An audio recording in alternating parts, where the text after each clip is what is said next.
89 on up, homies, the show where you gon' get Cali history. It's told with respect and dignity. Spoken by jihad so vividly. He's taking over the industry, giving y'all some download imagery. Damn you, if you ain't hitting them likes, come on, subscribe. Check out the channel and I bet it will make you decide to tune in every chance you get. It's lit, and some of y'all can learn a bit from this gangster shit.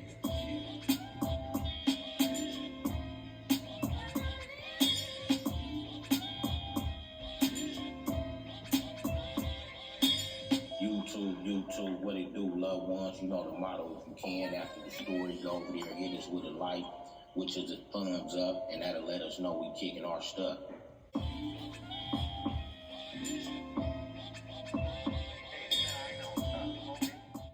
I want to thank the homeboy G. Lee Deuce for the intro from the legendary Mental historical hip-hop album, Banging on Wax. You can reach him on Instagram at Solid From Day One. YouTube, what it do, loved ones? Welcome to another segment of 89 on up with On the Edge with BJ, APB. And today we got a historical piece of content for everybody. And this one is about Big Tank, 10 Deuce Raymond Crip out of LA. Who will be narrating this story is BJ. BJ, the floor is yours, loved one. Thank you, bro. And as always, peace and blessings to everybody. Thank y'all for joining the show tonight. Before I begin, I would like to say, if I say anything that offends anybody, I'd like to apologize now because that's not my intentions. The reason I'm telling this story is because Tank was a dear friend of mine, and I learned a lot from the young man. And what made me think of him was, like I did a story on Frog already, let me do one on my big popular Tank. That way he can look down on us and know that he was loved. With that said, in 1991, I arrived at the Los Angeles County Jail for a wide parole violation. When they took me to the county jail, the first place they took me to was 9500. As I ended up at 9500, I maneuvered around, met a few fellas, but at that time, there wasn't a whole lot of blood on the main line. At least it didn't look like it. Being at 9500 was openly populated with Crips. It looked sort of like the Crip monster. When I was at 9500, the only person that was there that I could say had my back was Bad Luck from Fridays Hoover and the homie G-Nut from Black Keystone, Big G-Nut. We stuck together like thieves. We didn't know when the day we knew we was going to get jumped. We just knew it. So we stuck together. As we stuck together, we encountered two more bloods that came through there. One of them name was Drac from L.A. Denver Lane, and the other one was John Denver from L.A. Denver Lane. They came through and hung out with us. We decided to make our thing, our match, out on the roof instead of accepting the beds that the Crips had gave us.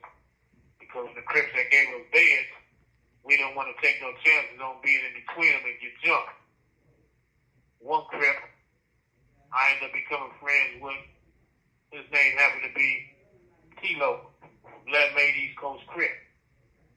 T-Lo had came out and befriended me and let me know that we was on a black page up in there and nobody would jump us. But I still didn't trust T-Lo at the time because I didn't know him. But in the end, he stuck true to his word. So shout out to T-Lo. Anyway, when I left 9500, they sent me down 2600. I was on the 2600 side. When I was on the 2600 side, they put me in the cell with the trustees. At the time, the trustees was Black Dog from 111 Neighborhood Crip and Big Tank from Raymond Crip. Upon entering the cell, I met Black Dog, and Black Dog was into his own little world of doing his own thing.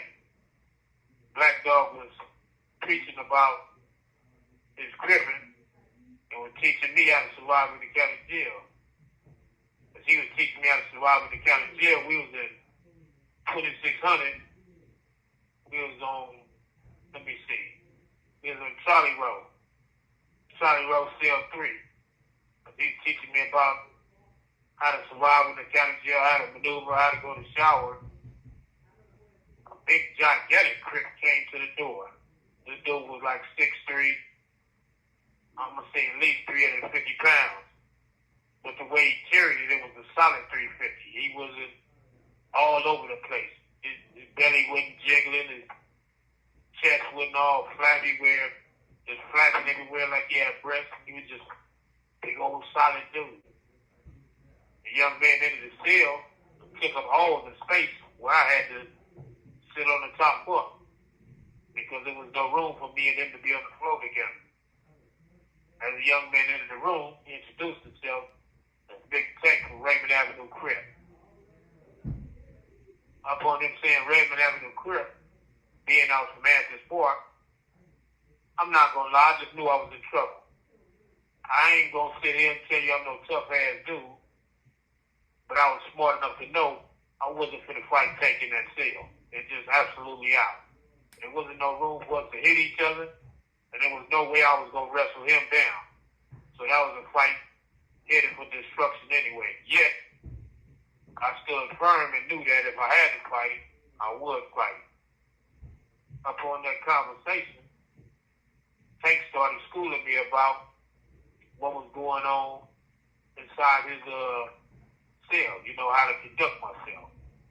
As he taught me how to conduct myself, Tank told me as long as I was in that cell, wasn't no other Crips going to enter that cell and do battle. Just telling me that, it made me appreciate Tank. Because big as he was, I knew that he meant business. Tank was a serious guy. He often joked and played, but the majority of the time, Tank took life real seriously. He acted as though tomorrow may not never come. So he always was serious, whether he was talking on the phone to his girlfriend or he was talking to other Crips. He always made sure that there was no time to play until he felt it was time to play. Tank taught me so much that I started thinking to myself that I better take the county jail seriously. Later on, I ended up catching the chain back to YA. And Tank had caught the chain to prison. I had forgot all about Tank while I was on the streets because I didn't know how much time him or Black Dog had got. I ended up coming back to jail in 1993. When I came back to jail, I ended up in prison. When I got to prison, they ended up sending me to the SHU program. When I got to the SHU, I heard a loud voice down the tier running that exercise machine, doing burpees. Up, down, Chine, UTRA, Andalewa, Anzai.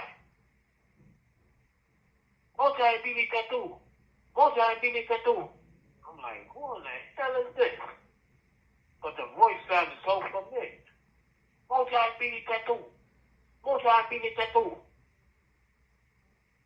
So when I got ready to go out to the yard, I goes out to the yard, and at the time, they had group yard in Tehachapi.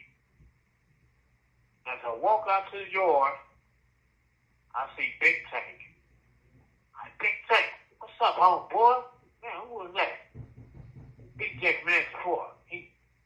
Nephew, what's up, fo? He asked the police, could he give me a hug? They let him give me a hug. When I got back in the cell, there was a bag in my cell. The bag had a big ass RAC on it. Tank wanted to clown me and let me know that he sent me something. But Tank had a way of always doing business with me where he always put Raymond on the bag or whatever he did business with me. Even at the time when we was in the county jail, they exchanged money. He would give me money, but he'd put Raymond Crip on the money. And he would always tell me, Yeah, that's Raymond money you got in your pocket. You know what I mean? That's what Tank used to do. You know, it was real funny because I used to get mad. I said, "Don't be writing that shit on my goddamn money." He'd be like, "Fool, that's my money. I gave it to you, fool. That's Raymond money." He'd be like, "Remember that. That's Raymond business." You know what I mean? So while we was in the shoe, I got a chance to talk to Tank, and we exchanged hookups. I gave my girlfriend a hookup at the time, and he had gave me some girl hookup from his neighborhood. The girl, I ain't gonna say her name because, you know, she might be married and got kids now. But we became cool friends. Never no relationship. We just became cool through Tank. That girl ended up being a real good friend until this day. She's still a good friend. So Tank ended up teaching me how to correspond with women. Tank had started giving me introductions so I could write women. And one of the introductions I stole from Tank, I'm going to put it on this tape because I don't use it no more, was, "How you doing, young lady? Fine, I hope. As for an exquisite gangster like myself, I'm just sitting back, letting this pen hit this paper so I can articulate the things that need to be said to you to get your attention." I got those lines from Tank. Later on, as I left to actually shoot, I learned that Tank had a heart attack and died. This kind of took me by surprise because although Tank was a big man, the man exercised every day and took care of his business. Like I said, he was well in shape for a big dude in his size. I really miss Tank because I never got a chance to take what we had to the streets. Me and Tank had planning on getting on the streets and doing a lot of different things as far as in our community and trying to bring our communities together based on these are the things I learned from Black Dog and Tank. Tank, this story is for you, homie. To take care of yourself no matter where you are, man. To the people that's listening to this, if y'all happen to know Tank's family, whether he has a daughter or a son, if his mother's still living, dad or whatever, sister, whoever, if y'all know him, would y'all please make sure that listen to this so they know that Tank was loved and we know that Tank was a unique person. He wasn't a waste of life. That man had a lot to bring into this world. He had a lot to offer. I just wanted y'all to know that. You know, and I appreciate that young man. I appreciate everything he taught me. And everything he taught me will be passed on. Tank, you was an honorable dude, man. Love you. Take care of yourself, homie. You're on the edge with BJ from APB. This is 89 on up home.